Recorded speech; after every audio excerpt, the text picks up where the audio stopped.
Bom dia! Sejam bem-vindos à nossa segunda aula de botânica, que vai estar muito relacionada com a histologia. Então, é um assunto bem interdisciplinar entre essas duas matérias, então eu vou estar tocando nas duas matérias o tempo todo.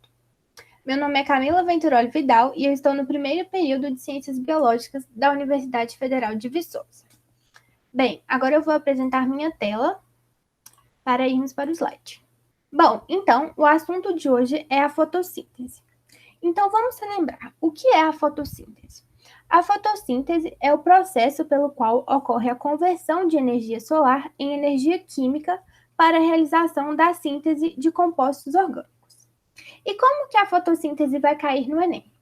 Ou ela vai cair relacionada à importância da fotossíntese, relacionar com as algas e até relacionar com o oxigênio na atmosfera, que a vida que nós temos hoje seria muito diferente sem a existência das plantas e seres fotossintetizantes. E a outra maneira que ela pode cair, que é até a mais frequente, é como a fotossíntese funciona. Bem, para isso é importante lembrar que o cloroplasto vai fixar a energia da luz solar e, por meio dele, o dióxido de carbono e a água vão ser transformadas e os produtos gerados serão a glicose e o oxigênio. Então, vamos às questões para fixarmos melhor a matéria de fotossíntese. Enem 2018. A fotossíntese é um processo físico-químico realizado por organismos clorofilados. O que são os organismos clorofilados? São organismos que possuem a presença do pigmento clorofila, que vai absorver a luz e transferir a energia luminosa. É essencial para que a fotossíntese ocorra. Nos vegetais, é dividido em duas fases complementares, uma responsável pela síntese de ATP e pela redução do NADP+, que seria a fase clara, e a outra pela fixação do carbono, que seria a fase escura. Lembrando que, apesar dessa fase de fixação do carbono e produção da glicose ser chamada de fase escura, enzimas que participam dessa fase precisam da energia luminosa. Portanto, não é certo falar que a fase escura é independente da energia luminosa. Ela precisa da energia luminosa. Para que a etapa produtora de ATP e NADPH ocorra, que é a fase clara, são essenciais água e oxigênio. Bem, é sim necessário água, porém o oxigênio ele vai ser um produto, ele vai ser gerado. Portanto, ele não é necessário para que a fase ocorra. Glicose e oxigênio. O oxigênio vai ser gerado e a glicose vai ser gerada também na fase escura. Portanto, eles não são necessários na fase clara. Eles vão ser produtos após o fim da fotossíntese. Radiação luminosa e água. Exatamente a questão C. Eles precisam da energia da luz solar e da água. Glicose e radiação luminosa. A glicose vai ser um produto, como que a gente já falou, da fase escura, então ela não vai ser necessária para a etapa produtora. O oxigênio e o dióxido de carbono também vão ser produto. Não, o oxigênio vai ser produto, já o dióxido de carbono vai ser sim necessário. Então, correto, letra C. Em uma escrita mais rebuscada e mais formal, está aqui a resolução da questão. Para a etapa produtora de ATP e NADPH ocorra, são essenciais radiação luminosa e água. A radiação luminosa ocorre tanto na fosforilação cíclica quanto na acíclica, que é a fase clara da fotossíntese. Já a água atua repondo elétrons na clorofila por meio do processo de fotólise da água. A água é quebrada por radiação, liberando íons hidrogênios e hidróxidos. A água oxigenada é decomposta em água e O2 pela célula, sendo esse último liberado do processo como resíduo. Portanto, como já havíamos visto, a resposta correta é letra C. Bem, vamos para a próxima questão. Enem 2018. No século XVII, um cientista alemão chamado Van Baptista de Van Helmont fez a seguinte experiência para tentar entender como as plantas se nutriam. Plantou uma muda de salgueiro, que pesava 2,5 kg, em um vaso contendo 100 kg de terra seca. tampou o vaso com uma placa de ferro perfurada para deixar água passar. Molhou diariamente a planta com a água da chuva. Após 5 anos, pesou novamente a terra seca e encontrou os mesmos 100 quilogramas, enquanto que a planta de salgueiro pesava 80 quilogramas. Então, o que o experimento está falando? Que a planta, ela cresceu, e com isso a massa dela também cresceu, porém, a massa de terra seca continuou a mesma, ou seja, houve uma conservação na massa. Então, vamos entender o que a questão está querendo. Os resultados desse experimento permitiram confrontar a interpretação equivocada do senso comum de que as plantas, ou seja, o que no senso comum que as pessoas pensam está errado e que esse experimento comprovou como errado também. Absorvem gás carbônico do ar.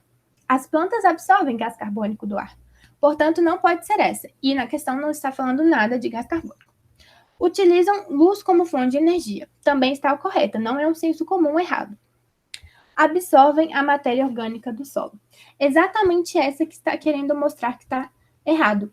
A gente viu que os quilogramas de terra foi conservado, ou seja, não houve absorção de matéria orgânica do solo.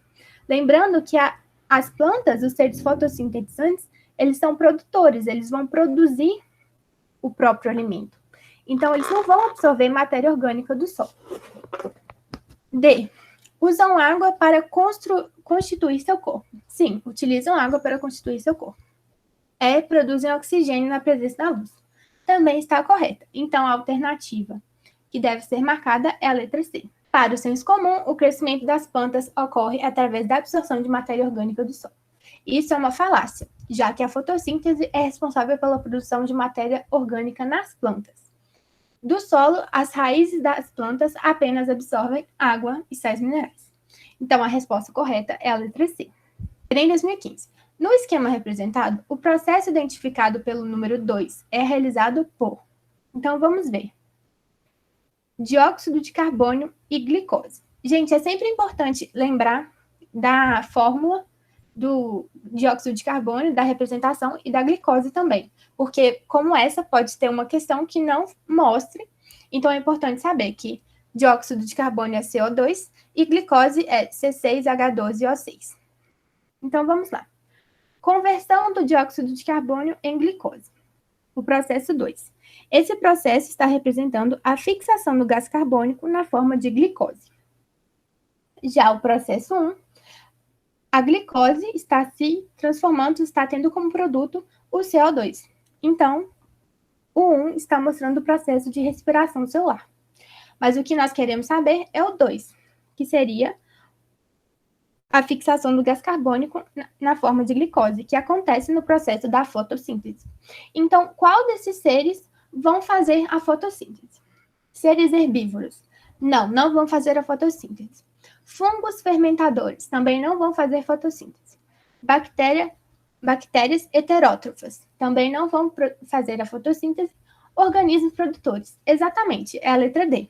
Os organismos produtores são aqueles autotróficos, capazes de produzir o próprio alimento. Portanto, vão realizar a fotossíntese e transformar o gás carbônico, fixar o gás carbônico na forma de glicose. Então, correto seria a letra D. Micro-organismos decompositores também está errado. Resolução. Podemos observar que a seta 1 indica o processo de respiração celular, onde ocorre a quebra de glicose e a liberação de gás carbônico. Já o processo 2 indica a fixação de gás carbônico na forma de glicose. Esse processo 2 é o exclusivo de organismos produtores.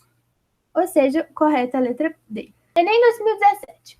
Pesquisadores conseguiram estimular a absorção de energia luminosa em plantas graças ao uso de nanotubos de carbono. Para isso, nanotubos de carbono se inseriram no interior dos cloroplastos por uma montagem espontânea, através da membrana nos cloroplastos. Pigmentos da planta absorvem as radiações luminosas, os elétrons são excitados e se deslocam no interior de membranas dos cloroplastos. E a planta utiliza em seguida essa energia elétrica para a fabricação de açúcares. Os nanotubos de carbono podem absorver comprimentos de onda habitualmente não utilizados pelos cloroplastos. E os pesquisadores tiveram a ideia de utilizá-los como antenas, estimulando a conversão de energia solar pelos cloroplastos, com o aumento de transporte dos elétrons. Ou seja, o que aconteceu nesse experimento? Os nanotubos ajudaram a estimular a absorção de energia luminosa pelo cloroplasto. Então, estimulou a conversão de energia solar pelos cloroplastos. O aumento da eficiência fotossintética ocorreu pelo fato de os nanotubos de carbono promoverem diretamente esse exercício, por uma interpretação, a gente já consegue marcar ele, sem nem saber a matéria. Utilização de água. Não, a gente não vê nada sobre utilização de água. A absorção de fótons. É a letra B, corretíssima. Ele está estimulando a conversão de energia solar pelo cloroplasto, ou seja, está estimulando a absorção de fótons. Formação do gás oxigênio também não. Proliferação de cloroplastos também não. Ele estimula a ação dos cloroplastos, só que ele não prolifera os cloroplastos. E a captação de dióxido de carbono também não. Os cloroplastos não captam o dióxido de carbono, eles captam os fótons. Resolução. Os cloroplastos necessitam da captação de fótons para excitar os elétrons da clorofila, utilizando a fotofosforilação. Os nanotubos aumentam a absorção luminosa, fótons, de comprimentos de onda normalmente não utilizados pelos cloroplastos, potencializando a fase fotoquímica da fotossíntese. Portanto, letra B. Vamos para a última questão. Enem 2017. A célula fotovoltaica é uma aplicação prática do efeito fotoelétrico. Quando a luz incide sobre certas substâncias, libera elétrons que, circulando livremente de átomo para átomo, formam uma corrente elétrica. Uma célula fotovoltaica é composta por uma placa de ferro recoberta por uma camada de selênio e uma película transparente de ouro.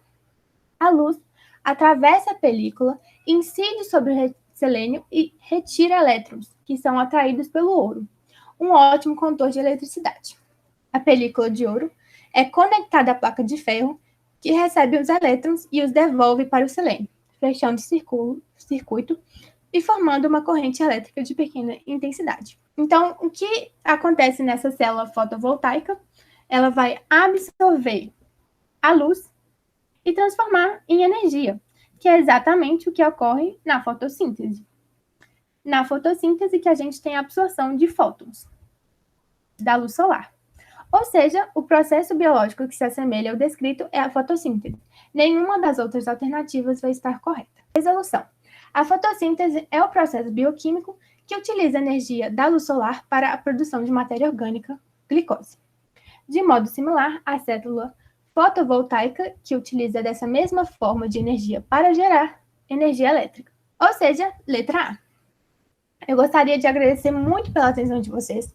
Eu espero que tenha ficado mais fácil de resolver questões do Enem sobre fotossíntese. E aqui está o meu e-mail, no caso de dúvidas, fiquem à vontade.